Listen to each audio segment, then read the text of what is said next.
علينا شعبي العزيز أن نقوم كرجل واحد بنظام وانتظام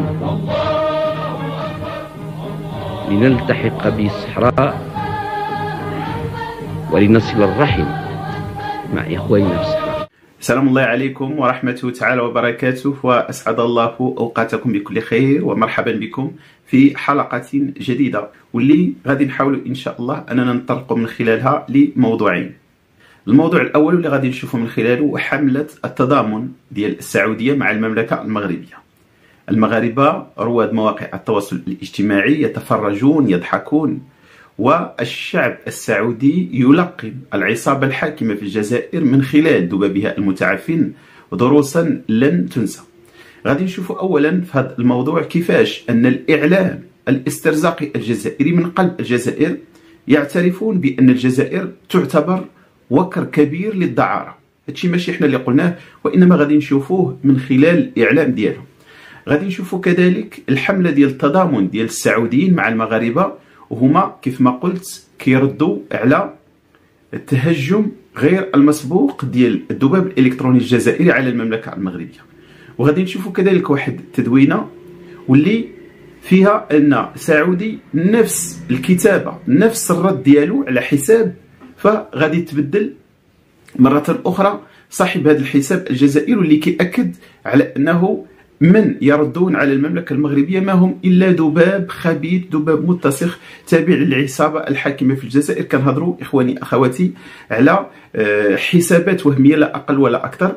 وغادي نشوفوا إخواني أخواتي كذلك مجهود بسيط جدا واللي قاموا به المغاربة، وغادي نكشفوا حجم الكذب والبهتان والتطاول مرة أخرى على المملكة المغربية من خلال هذاك الخبر اللي قالوا بأنه ترند اللي كيتصدر في مواقع التواصل الاجتماعي في الجزائر، هو طرد المغربيات أصبح مطلب عند السعوديين، واللي غادي نشوفوه بالدليل وبالبرهان. موضوع آخر جد مهم، هضرنا على العملية النوعية واللي تم الاستهداف فيها للمرتزقة ديال بوليزاريو، ماتوا المئات، تشتوا عشرات الدبابات، لكن إخواني أخواتي فقط واحد أو لا جوج من الميليشيات ديال بوليزاريو. كيفاش؟ شكون اللي كان مشارك في هذه العملية؟ واش الجيش الجزائري؟ واش جهات أخرى؟ هادشي إن شاء الله كله غادي نكشفوا عليه في هذه الحلقة إلا بقيتوا معنا حتى النهاية ديالها. إخواني أخواتي كما عودتكم دائما ما فيها باس وانتم كتابعوا المواد الإخبارية ديال هذه الحلقة، ضغطوا على زر الإعجاب تجي منكم المحتوى ديالها. إلا كنتم مازال ما اشتركتوا فهذه فرصة باش أنكم تشرفونا بالانضمام ديالكم إلى قناة كشف الخبر. أما بالنسبة للتعليقات ديالكم فدائما مرحب بها. شكرا لكم إخواني أخواتي مرة أخرى، وإلى التفاصيل.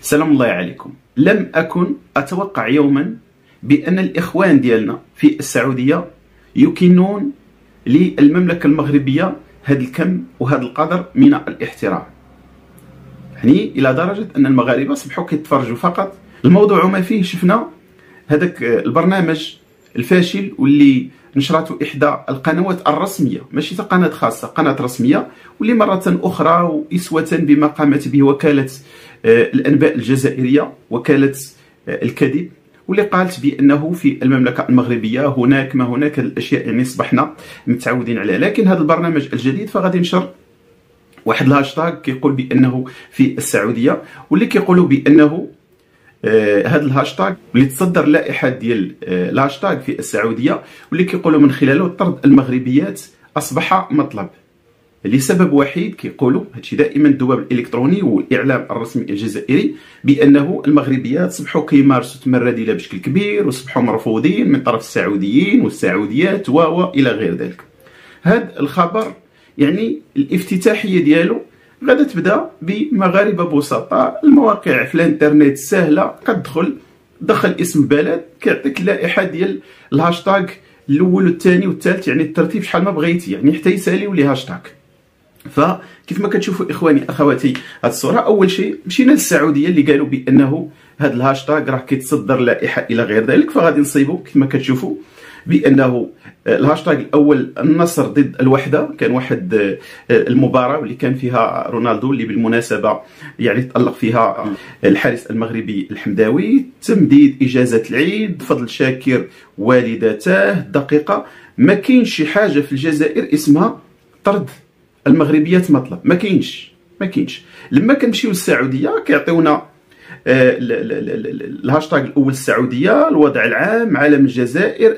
لما كنمشيو للجزائر كنصيبوا السعوديه، الوضع العام، علم الجزائر، علم دوله، اتحاد العاصمه، مالديني، حتى كنوصلوا للهاشتاغ رقم 10 ترحيل المغربيات مطلب. اول شيء علاش السعوديه حتى اليوم ما زالت كتصدر الهاشتاغ في الجزائر، لانها صفعات الجزائريين واحد الصفعه غير مسبوقه لما ما عقلاتش على الجزائر في هذاك اللقاء التشاوري ما بين دول الاعضاء في الجامعه العربيه بخصوص مساله استرجاع سوريا للمقعد ديالها في الجامعه العربيه، لا اقل ولا اكثر. لكن لما كنجيو نصيبوا في الجزائر رتبه 10، فما هذا الا هاد التدوينات وهاد التغريدات وهاد الهاشتاغ اللي كنشوفوها حنا في مواقع التواصل الاجتماعي خصوصا في تويتر وفي الفيسبوك. واللي السبب ديالها شكون؟ السبب ديالها هو الذباب الالكتروني. هادو ناس يعني عندهم عمارات، كل واحد شاد بيسي عنده 100 ولا 200 حساب يعني مزور، وكيضلوا ينشروا في هاد لي هاشتاغ. يعني هاد الخبر ما منه حتى شي حاجه. فهنا اخواني اخواتي اول شيء بعدا غادي نشوفوا اشنو كيقولوا الجزائريين اولا على الدعاره في بلادهم قبل لا تشوفوا اخواني اخواتي. غادي ان شاء الله غادي نبرعكم بردود الافعال ديال السعوديين بهذا الخصوص. اول شيء فاحد الدبلوماسيين والمسؤولين الكبار في الجزائر سابقا كيقول بان بيوت الدعاره في الجزائر جزء من الدوله. هادشي ماشي حنا، هذا مسؤول جزائري لا اقل ولا اكثر. شوفوا اخواني اخواتي هذا الفيديو وندوزوا لمقطع اخر. بيوت الدعاره جزء من الدوله، هذا بيوت الدعاره جزء من الدوله. اذا كان لقيت الدوله قائمه تديرها 57 عام يا الشعب الجزائري. بيوت الدعاره جزء من الدوله، بيوت الدعاره جزء من الدوله، بيوت الدعاره جزء من الدوله. الجميل الحمد لله، وهذا هو السر ديال النجاح ديال كل المغاربه، اننا ثايقين في راسنا وكنردوا بالحجه وبالدليل. شروق نيوز تي في هذا موقع جزائري، هادشي ماشي ديالنا، حنا كنردوا عليكم بالكلام ديالكم. اول شيء هذا الموقع نشر واحد المقال كيقول من خلاله ارقام مخيفه عن عدد الامهات الجزائريات العازبات من رعايا دول افريقيا جنوب الصحراء وسوريا. هادو جزائريين واللي اغتصبوهم افارقه واغتصبوهم سوريين وخلوا لهم هاد اللقطاء عندهم. 80,000 مولود دون نسب من اصل 150,000 في السنه يهدد هويه الاجيال القادمه للجزائريين. شي ماشي انا اللي قلته، قراو مع راسكم الاخوان. وكذلك هذه رساله للذباب الالكتروني الجزائري المتعفن، وبغيتكم تردوا على المملكه المغربيه بهكذا نوع من المقالات. فانا كنقول لكم بانه لا اصل ولا فصل، ثم اصلكم اصلا ما عندكمش الاصل. فلما كنهضروا على الخليط ما بين الجزائر، ما بين بعض الجزائريين وكذلك الاتراك والفرنسيين، فدابا غيدخلوا معكم السوريين وغيدخلوا معكم كذلك الافارقه السود، وغادي نشوفوا شي سلاله يعني ماشي كتسب وكتشتم، ربما غادي يبانوا عريانين كيف ما كاينين في العديد من الفيديوهات وكذلك في العديد من المقاطع واللي استحي صراحه ان انشرها لكم في هذه القناه.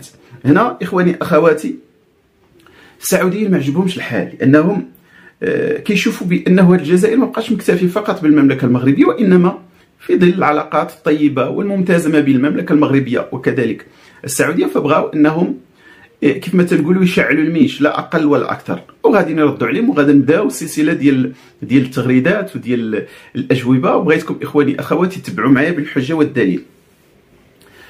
اول تغريده واللي كتعود الى شخص الاسم ديالو ميلود رقيق، كيقول اعلام العسكر الجزائري فاحت رائحته الكريهه وانتشرت اعلام الفسق والعهر والحمقى وشهاده الزور وراعي البروباغندا العسكريه الوهميه. سعودي آخر يقول أغلب الجزائريين ملامحهم تركية أو فرنسية، لذلك لم نكذب يوما عندما قلنا أن أجدادهم جنود فرنسيين. أرجوكم يا جزائريين أسأل أباءكم عن أجدادهم فلن تجدوا الجواب.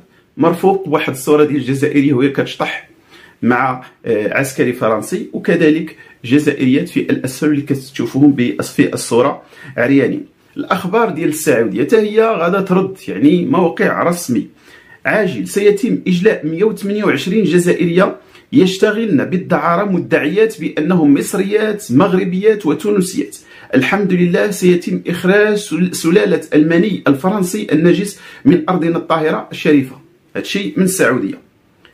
عبد الكريم العواض يقول: عندما يتحدث تلفزيون رسمي من بلد 1.5 مليون كذبة في مثل هذه المواضيع التي لا تخصه لا من قريب ولا من بعيد، كن على يقين بأن هذه الدولة هي عار على الأمتين العربية والإسلامية ولا تستحق أن تكون دولة. عبد الكريم العواض غادي يرجع مرة أخرى وغادي يقول لأحد الجزائريين واللي هو كيدعي بأنه سعودي، يقول له: لو كان عندك شرف لما تنكرت بلدك، مات عليه أكثر من 1,000,000 جزائري، في آخر تهرب من جنسيتك وتعمل نفسك سعودي. شنو هو الجواب لما تفتضح الأمر ديالو؟ غيقول له: سير، أنا ما قلت شي حاجة، هي قدامكم كاينة في التدوينة. مرة أخرى سعودي غادي يرد على واحد التدوينه او تغريده واللي كيتهموا فيها ثاني المملكه المغربيه بالعهر الى غير ذلك. غادي يقول: انا ما ادري شو دخل الجزائر، لكن في المغرب يوجد 200,000 عمليه اجهاض يوميا وعمليه ترقيع الى غير ذلك. بزاف ديال الكلام واللي كله سب وشتم للمملكه المغربيه. كيرد عليه عبد الكريم عوض كيقول له: قال: كيف عرفت الكذبه؟ قال: من كبرها. هذا مثل شعبي سعودي معروف، لكن ما هي الا دقائق بسيطه. هاد الشخص اللي كان مسمي راسو كيف ما كتشوفوا ابو عتب غادي يسمي راسو عبد الله، وغادي ينشر امامها العالم ديال السعوديه باش انه يبين على انه راه سعودي. وهذه مساله كتاكد مره اخرى بالحجه وبالدليل بانهم حسابات وهميه جزائريه كتنتحل الصفه ديال الجزائريين، كيديروا هذاك سميتو هذيك الغطاء ديال الراس ومع هذيك الكروه ديال الموطور بالكحل باش يبينوا بانهم سعوديين، وكاين اللي كيدير العالم ديال الجزائر. سعودية أخرى تقول: بني مكلب يريدون التغطية على صدمة حسن وإشعال نار الفتن بيننا وبين أشقائنا في المملكة المغربية. مستوى رخيص ومنحط وأنتم أهل الانحطاط، وهذا ليس عليكم بغريب. كل هاشتاجات العالم لن تجعل منكم دولة ولا أمة ولا أي شيء، لأنكم بكل بساطة لا شيء ولن ترقوا إلى العزة ديال المغاربة. فكيف ما شفنا إخواني أخواتي، أنا نقلت لكم فقط واحد الجزء يسير من ردود الأفعال ديال السعوديين من خلال مواقع التواصل الاجتماعي على هذا الذباب الإلكتروني المتعفن. اليوم إخواني أخواتي فقط المؤثرين، فقط رواد مواقع التواصل الاجتماعي هزموا دولة بأكملها، بجيشها الإلكتروني، بإعلامها الرسمي، بوكالتها ديال الأنباء، بالخطابات ديال الرؤساء، بالخطابات ديال شنقريحة، كل ما يمكن أن تتخيلونه، فقط بعض الأشخاص واللي عنده بيسي ومقابل مع الكاميرا وكيكشف بالحجة وبالدليل على الفضائح ديال النظام العسكري الجزائري وعلى من يتبنى العهر ومن هو يعني ابن العهر وابن الزنا إلى غير ذلك. فلما هضرات اللغة ديال الثقة في الوثيقة ديال الأستاذ ديالنا والدكتور ديالنا عبد الحق الصنيبي، فنقالبت الجزائر تفاعل عليها إلى درجة أنه هذيك الكلمة ديال بوسبير ولينا كنتشوقوا نسمعوها من عند الجزائريين، خصوصا بأنهم عرفوا بأن حسن البوسبيرية هي اللي أسست لهذا الحي ديال بوسبير في الدار البيضاء، وقبل لا يمشي المستعمر يعني سال هذا الحي، لكن حتى اليوم مازال في الجزائر داير لها مسجد ومازال عندهم الآلاف ديال البيوت الدعارة، وهذا الشيء بالشهادة ديال الشيخ وهذا الشيء بالشهادة، ومازال يعني أكثر من حي بوسبير بالآلاف ديال المرات. وهذا الشيء يعني ماشي كنهضروا عليه حنا، فاحنا أكدناه من خلال المواقع الرسميه ووسائل الاعلام الجزائريه، ورجعوا فقط لهذاك الشيخ ديالهم شمس الدين واللي قال بانه فقط في الجزائر العاصمه شحال 20,000 ولا 100,000 بيت للدعاره الى غير ذلك. فهذه هي الحقيقه. عبد الحافظ الدراجي خرج هذه يومين وهو هاز الرايه البيضاء مستسلم وكيدعي الى تضافر الجهود ديال كل المجتمع الجزائري، يعني وجه الرسالة للشعراء والكتاب والنقاد ومواقع التواصل الاجتماعي والجيش والشنقريحة وإلى غير ذلك باش أنهم كلهم يلتحموا فقط باش يردوا على عشرات المؤثرين المغاربة اللي والله أنا واحد منهم والله ما كناخذوا على هاد المسألة ولا دينار ولا درهم، ما كاينش حتى شي حاجه اسمها التنسيق بيناتنا جماعات اولا كنقولوا غادي نهضروا على هذا الموضوع، بل كنكتفيو فقط باننا نشوفوا اشنو واقع وكنشوفوا ردود الافعال ديال الجزائريين والاتهامات وكنردوا عليها بكل عفويه لا اقل ولا اكثر. نخرجوا على هذا الموضوع نعطيه اتساع، خصوصا بانه لا يرقى الى المستوى ديال المغرب والمغاربه، لكن من الواجب ديالنا اننا نوضعكم في الصوره باش انكم تعرفوا حجم الحرب الحقيقيه واللي اليوم كتشنها الجزائر على المملكه المغربيه. يعني حرب اشد ضراوه وخطوره من الحرب ديال، لانه راه المانيا وفرنسا راه كانت بيناتهم وماتوا الالاف ديال الضحايا الى غير ذلك، لكن لما رجعوا اخوه، لانه ما كانش ماضي ديال الضرب في الاعراض الى غير ذلك، فكتبقى حرب بين الجيشين. لكن هذا كيجي لك عند امك وكيجي لك عند اختك وكيتهم الشريفات العفيفات، واللي اليوم ولله الحمد في الخليج كنشوفوا بانه كل البرامج ديال مسابقات القرآن فكيفوز بها مغاربه، سواء فتيان او لا فتيات، لا في التجويد لا في المتون لا في الروايات السبع الى غير ذلك، وهذا الشيء ولله الحمد هو اللي خاصنا ندافع عليه اكثر فاكثر. ندوزوا اخواني اخواتي للموضوع الثاني. موضوع اللي ولله الحمد كانت هذه القناه من السباقين لهذا الخبر، واللي بناء على المصادر ديالنا في الاقاليم الجنوبيه للمملكه المغربيه هضرنا على هذيك العمليه النوعيه واللي يعني راحوا الضحيه ديالها المئات من الميليشيات ديال بوليزاريو. هنا غنصحح هذه المساله لانه كاين اخبار جديده. وطحنوا كذلك العشرات من الدبابات والسيارات الرباعيه الدفع. كنهضر على العمليه النوعيه واللي دارتها البوليزاريو، دخلات لثلاثه ديال المناطق في المحبس وحاولت انها تستهدف القوات المسلحه الملكيه بواحد الطريقه شبيهه بالسبعينات والثمانينات. مازال كيظنوا بانه راك لا جيتي في الليل غادي تباغت، او لا جيتي في الوقيته اللي فيها شي مباراه كبيره ديال المنتخب المغربي فغادي تباغت، او لا جيتي في الشتاء غادي تباغت. يعني باقيين عايشين في ديك طلع عليه منطقه ولا شيء من هذا القبيل، ما عارفينش بانه راه فقط اللوجيسيالات والاليات فهي كتحرك مجرد بلاغ، غير شي حركه كيشعل الضوء او لا سونيت وكتكون القوات المسلحه الملكيه على اهبه الاستعداد. فعلى اي حال دخلوا لواحد المنطقه، القوات المسلحه الملكيه كانت متابعاهم من البدايه، مجرد ما دخلوا نصبت لهم كمين وطحنات كل شيء. لكن اخواني اخواتي من خلال القناه ديال علي باريش وكذلك اصدقاء ديالنا هناك فكيأكدوا على انه في المخيمات ديال تيندوف فكاين يعني الحديث على جوج ديال الاشخاص حتى ثلاثه لا اقل ولا اكثر، وحنا كنهضروا على المئات. هنا كيتطرح السؤال، واش الخبر كاذب او لا الخبر صحيح؟ فعلا الخبر صحيح، جوج او ثلاثه فقط من المرتزقه ديال بوليزاريو. عرفتوا علاش اخواني اخواتي؟ لانه اول شيء نايضه عندهم في المخيمات، كاين تمرد على القيادات ديال بوليزاريو، هذه من جهه. من جهه اخرى كاع دوك الناشطين واللي كانت عندهم ديك الحماسه فكلهم تم التحييد ديالهم بطائره الدرون المغربيه، هذه من جهه. جزء اخر خايف او هربان، فهنا النظام العسكري الجزائري غادي يستعن بجوج ديال المرتزقه. اول شيء الجيش الجزائري واللي كان في هذه العمليه واللي حتى اليوم راهم ضاربين الطم، ما كيقدروش يهضروا، كيحاولوا فقط انهم يغطيوا على هذه المأساة ويقولوا بانه عمليه نوعيه استهدفت تخندق القوات المسلحه الملكيه. هذه من جهه.